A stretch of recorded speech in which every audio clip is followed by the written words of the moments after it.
और देखिए नौकर के नाम गांव में राशन का कोटा भी है और इसीलिए कहा जा रहा है कि दयाशंकर सिर्फ नौकर नहीं बल्कि विकास दुबे का दाहिना हाथ है।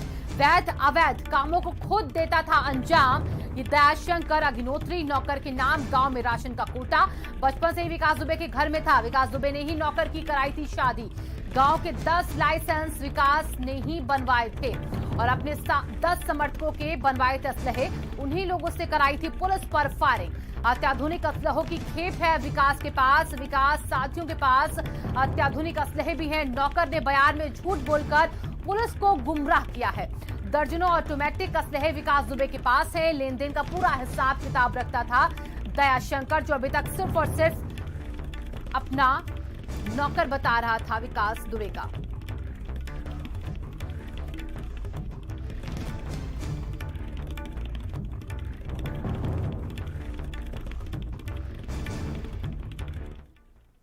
अगली खबर लखनऊ से। अब तक पहुंचा दे, गैंगस्टर विकास दुबे के घर में लगा है ताला। घर में ताला लगाकर सभी मौके से फरार हो गए हैं। विकास दुबे के घर के बाहर पुलिस तैनात कर दी गई है। एलजीए टीम घर गिराने की तैयारी कर रही है। यहां पर कागजी कार्रवाई के बाद घर गिराया जाएगा। और अब देखिए इसी को देखते हुए घर के बाहर ताला भी लगा मिला है। जैसे वहां पर पुलिस पहुंची है, पुलिस मुस्तैद है। एलजीए टीम भी वहां पर पहुंच चुकी है। कानपुर पुलिस हत्याकांड के बाद विकास दुबे का जो घर था किला गांव का, वो पूरी तरीके से ढहा दिया गया है। अब बारी राजधानी लखनऊ के कृष्णनगर के पास जो उनका मकान है, 2000 सन में इस मकान को खरीदा गया था, लेकिन प्रथम दृष्टया जिस तरीके से एलडीए की टीम ने पूरी जांच की है, उस जांच में यह पाया गया कि इस मकान का जो नक्शा है वो पूरी तरीके से गलत है, अवैध ढंग से बनाया गया। इसके नीचे एक तहखाना भी है और इसी घर से करीब जो है, जब पहली बार एसटीएफ ने पकड़ा था विकास दुबे को, तो ये इसी मकान से उसको यहाँ से गिरफ्तार किया था और गिरफ्तार करने के बाद जेल भेजा था। लेकिन अब क्योंकि कानपुर देहात का जो मकान था उसे पूरी तरीके से मकान को नेस्ताभूत कर दिया गया था, अब बारी एलडीए की कानपुर के जो लखनऊ का मकान है उस मकान की। आप देखिए इस मकान को किस तरीके से किलेबंदी की गई है, जहाँ जगह जगह पर सीसीटीवी फुटेज लगाए गए हैं। पूरी तरीके से इस मकान को चाक चौबंद रखा गया है। पूरी तरीके से ये कहें कि एक लंका ये भी है विकास दुबे जो कानपुर पुलिस के हत्याकांड का दोषी है पूरी तरीके से और फरार है। हालांकि पूरी तरीके से मकान के कागज चेक कर लिए हैं और टीम ने यहाँ पूरी तरीके से निगरानी की और यहाँ से अभी टीम वापस गई है। नफीस अहमद के साथ संजय सिंह चौहान, भारत समाचार, लखनऊ। मोस्ट वांटेड माफिया विकास दुबे की दहशत का आलम ऐसा था कि उसके सामने बोलने की किसी की हिम्मत नहीं होती। ये रिपोर्ट देखिए।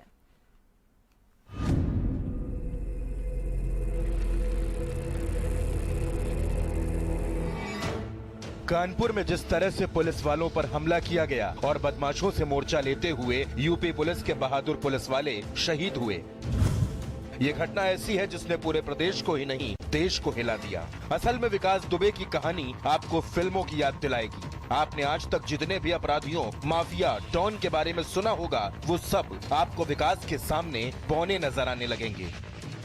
विकास दुबे बिकरू गांव ही नहीं बल्कि आसपास के 50 गांवों के लिए आतंक और दहशत का दूसरा नाम था। उसका जलवा ऐसा था, उसका जलाल ऐसा था, उसका रुतबा ऐसा था जिसके सामने गांव के लोग तो क्या, पुलिस वाले और अधिकारी भी मुंह खोलने से पहले ही कांपने लगते थे। जितनी उसकी उम्र नहीं थी उससे ज्यादा उसके ऊपर मुकदमे थे। विकास सिर्फ गुंडा नहीं था बल्कि एक शौकीन अपराधी था। वक्त के साथ साथ विकास की दौलत भी बढ़ी और दहशत भी। जमीनों पर कब्जा करना, औने पौने दामों में खरीदना बेचना, ठेकों में कमीशन लेना, ये सब उसका रोज का काम था। गैंगस्टर विकास दुबे का आशियाना आज भले ही जमींदोज हो चुका है, लेकिन हम आपको बताते हैं कि विकास दुबे किस तरह जिंदगी जीता था। किले नुमा घर में रहता था विकास दुबे। घर में लगे थे 50 से ज्यादा सीसीटीवी कैमरे। दीवारों की ऊंचाई 30 से 40 फीट। ऊंची दीवारों के ऊपर लगे थे कटीले तार।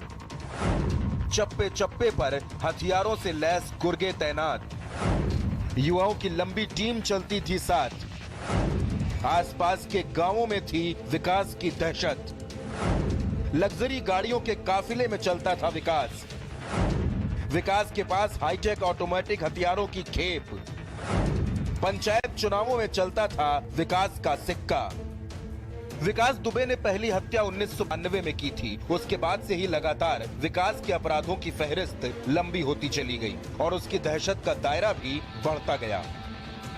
विकास को पैसा भी चाहिए था और पावर भी। शुरू में उसके संबंध जिले के ही नेताओं से रहे, लेकिन धीरे धीरे विकास के संबंध बढ़ते चले गए। विकास के पास लगभग हर दल की शेरवानी थी, मतलब जिसकी सत्ता उसके साथ। नजदीकियां कभी सपा में रही तो कभी बसपा में। जिसकी सरकार आती विकास उसी पार्टी का नेता बन जाता।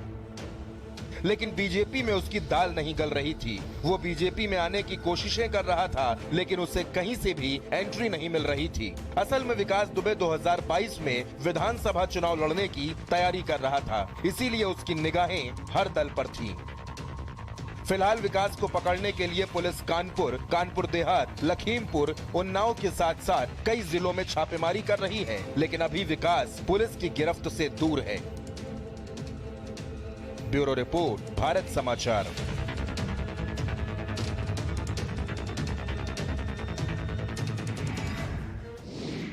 बिकरू गांव में विकास दुबे ने अपना पूरा साम्राज्य फैला रखा था। किसी की हिम्मत नहीं थी कि विकास के बिना परमिशन के उसके गांव चला जाए। ये रिपोर्ट देखिए। ऊपर चढ़े थे, अच्छा, नीचे से गए, गेट पे सीधा गोली चला। Oh my God. जो आपने सुना ये पूरी कहानी नहीं, बल्कि कहानी का एक हिस्सा है, एक अधूरा किस्सा है। हम आपको परत दर परत बताएंगे बिकरू गांव में हुए इस कांड की पूरी कहानी। थाने से निकली पुलिस को इस बात का अंदाजा नहीं था कि ऐसा कुछ होने वाला है। पुलिस को इस बात की भनक ही नहीं थी कि जहां वो दबिश देने जा रहे हैं वहां पहले से ही पूरी तैयारी है। पुलिस की गाड़ियां जैसे ही पहुंची तो कुछ मिनटों के लिए सब सामान्य था। गांव में लाइट नहीं आ रही थी, पुलिस ने इसे सामान्य माना। रास्ते में जेसीबी खड़ी थी, पुलिस ने इसे भी सामान्य माना। लेकिन अगले ही पलों में जो हुआ वो सामान्य नहीं था। गाड़ियों से उतरकर पुलिस विकास के घर की तरफ आगे बढ़ रही थी, तब तक छतों से अचानक गोलियां चलने लगी, देसी बम फेंके जाने लगे। पुलिस ना कुछ सोच पा रही थी, ना ही कुछ समझ पा रही थी। देखते ही देखते पुलिस कर्मियों को गोलियां लगने लगी और मौतों की संख्या बढ़ती जा रही थी। 8 पुलिस वाले शहीद हो चुके थे और कई पुलिस वाले घायल थे। पुलिस के एक सिपाही ने वायरलेस पर सूचना भी दी कि हम लोग घिर चुके हैं, कई पुलिस वाले मारे जा चुके हैं, बच पाना मुश्किल है। अगले आधे एक घंटे में बिकरू गांव में पुलिस की गाड़ियों का रेला पहुंचना शुरू हो गया था। विकास को पहले से थी पूरी जानकारी। पुलिस के आते ही चलने लगी गोलियां। पुलिस वालों को नहीं मिला संभलने का मौका। पुलिस वालों को मारने के बाद विकास के गुर्गे शवों को जलाने की कोशिश में थे। पुलिस के असलहे छीन लिए गए थे और उन्हीं से भून डाला गया। गोलियां चलती रहीं, गांव के लोग अपने घरों में दुबके थे, बच्चे रो रहे थे और मौत का तांडव चल रहा था। इधर पुलिस पूरे गांव में छानबीन कर रही थी, उधर विकास गांव से निकल चुका था। भोर होते होते दिखा कि सड़कें खून से रंगी पड़ी हैं। पुलिस वालों पर AK-47 और .9 mm की पिस्टल से फायरिंग की गई थी। छतों से फायरिंग की जा रही थी और मौत के इस तांडव ने पूरे प्रदेश को हिलाकर रख दिया। ब्यूरो रिपोर्ट, भारत समाचार। बहराइच से खबर आपको बता दें, विकास दुबे की बॉर्डर पर भी तलाशी जो है वो जारी है। बॉर्डर पर भी सघन चेकिंग अभियान। इंडो नेपाल सीमा के रुपईडीहा बॉर्डर पर भी अलर्ट हो चुका है। इसको लेकर एसएसबी फोटो के साथ चला रही है चेकिंग। यहां पर इंडो नेपाल सीमा के रुपईडीहा बॉर्डर पर भी अलर्ट हो चुका है। विकास दुबे के नेपाल भागने की भी आशंका जताई जा रही है। आशंकाओं को चलते बॉर्डर पर बड़ी चौकसी। बहराइच के रुपईडीहा बॉर्डर का ये पूरा मामला, जहां पर अब पुलिस की चौकसी और बढ़ती हुई एसएसबी के जवान वहां पर लगातार चेकिंग कर रहे हैं फोटो लेकर। और इसी के साथ अब ये भी अंदेशा लग रहा है कि हो सकता है विकास सीमा को भी पार करने की कोशिश करे। इसी वजह से चेकिंग को बढ़ा दिया गया। रुपईडीहा में भी बॉर्डर पर चेकिंग बहुत तेज होती हुई। तो इंडो नेपाल सीमा के पास देखिए रुपईडीहा, जहां पर पुलिस की चौकसी बढ़ी है। एसएसबी फोटो के साथ चला रही है चेकिंग। विकास दुबे के नेपाल भागने की आशंका देखिए इस बीच जताई जा रही है। आशंकाओं के चलते बॉर्डर पर चौकसी जो है वो काफी बढ़ चुकी है। और बहराइच के रुपईडीहा बॉर्डर का पूरा मामला, जहां पर चेकिंग होती हुई एसएसबी की तरफ से फोटो लेकर चेकिंग अभियान तेजी के साथ चलाया जा रहा है। विकास दुबे को लेकर अब शक ये भी जाहिर किया जा रहा है कि हो सकता है वो बॉर्डर पार करने की कोशिश करे।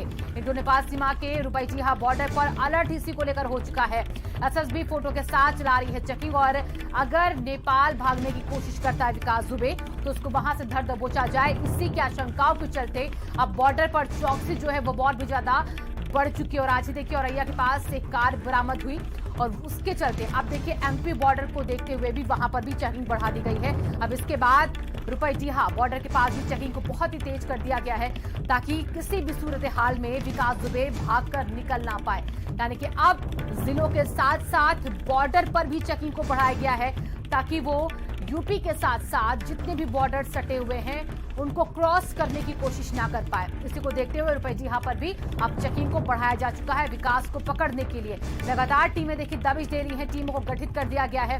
एसटीएफ पुलिस टीम 60 टीमें लगी हुई हैं, क्राइम ब्रांच की टीम लगातार लगी हुई है। सर्विलांस के माध्यम से भी अब विकास दुबे को पकड़ने की कोशिश की जा रही है और इसी के साथ अब बॉर्डर पर भी गश्त को बढ़ा दिया गया है। एसएसबी फोटो के साथ चेकिंग अभियान चला रही है।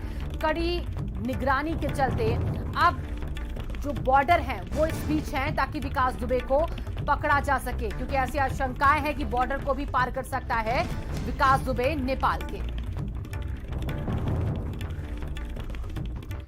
मिनट से बड़ी खबर आपको बता दें, 2500 रुपए में कोरोना की फर्जी रिपोर्ट का पूरा मामला। यहां पर न्यू मेरिट अस्पताल बेच रहा है ये रिपोर्ट। ये बड़ी खबर हम आप तक मेरठ से पहुंचा रहे हैं। 2500 रुपए में कोरोना की फर्जी रिपोर्ट का देखिए जुड़ा हुआ मामला मेरठ से सामने आता हुआ।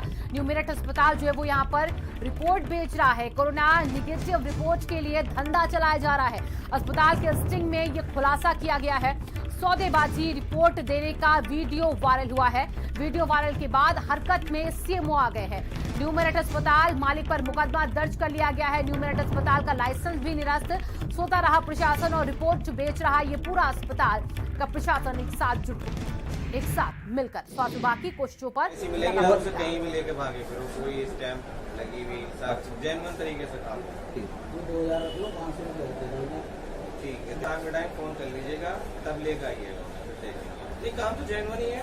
टेस्ट के तरीके से कराने लगे तो टेस्ट निकालना ही बहुत भारी है। यहाँ का जाएगा या यहाँ का ये तो बस है सेटिंग। अब तुम्हें नेगेटिव की मिलेगी, नेगेटिव की मिल जाएगी। टेस्ट कराने में तो ये फायदा उन्होंने दे दी पॉजिटिव की तो दिक्कत हो जाए पूरा घर प्रॉब्लम आ जाएगा। लेकिन आपका ऐसा काम हो जाएगा आप कहीं भी लेके दिखाते रहो, आप कहीं भी लेके जाए।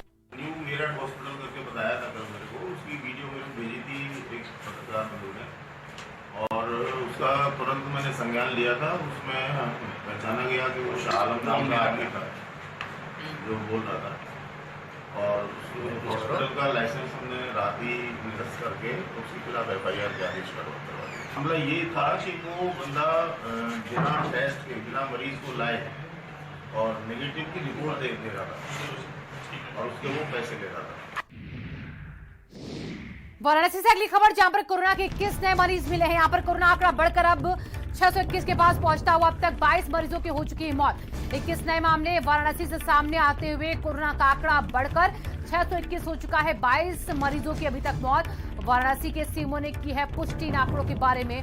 नए मामले भी वाराणसी से सामने आते हुए 21 नए मामले सामने आए हैं वाराणसी से और अभी तक 22 लोगों की मौत हो चुकी है। आंकड़ा बढ़ चुका है यहाँ पर। इसी बीच अगली बड़ी खबर आपको बता दें, कौशाम्बी से जहां पर सैनिक कोतवाली के दरोगा को कोरोना हो चुका है।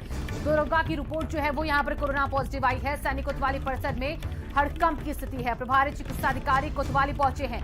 दरोगा को भेजा गया जिला अस्पताल। दरोगा कोरोना पॉजिटिव पाया गया, उसके बाद जिला अस्पताल भेजा जा चुका है दरोगा। इसी के साथ साथ वहां पर इस वक्त हड़कंप की स्थिति है। सैनिक कोतवाली के दरोगा को कोरोना हुआ है, इसके बारे में जानकारी कौशाम्बी से बड़ी खबर और दरोगा की रिपोर्ट जो है वो कोरोना पॉजिटिव आ चुकी है। सैनिक कोतवाली परिसर में सख्त हड़कंप की स्थिति। उन्नाव में 19 कोरोना पॉजिटिव मिले हैं। ये बड़ी खबर आप तक पहुंचा रहे हैं। उन्नाव से नए मामले सामने आते हुए एसपी का गनर कोरोना पॉजिटिव मिला है। स्वाट टीम के 2 सिपाही मिले हैं संक्रमित दरोगा का बेटा भी यहां पर पॉजिटिव हो चुका है। सोहरामऊ थाना का एक सिपाही भी इसमें शामिल।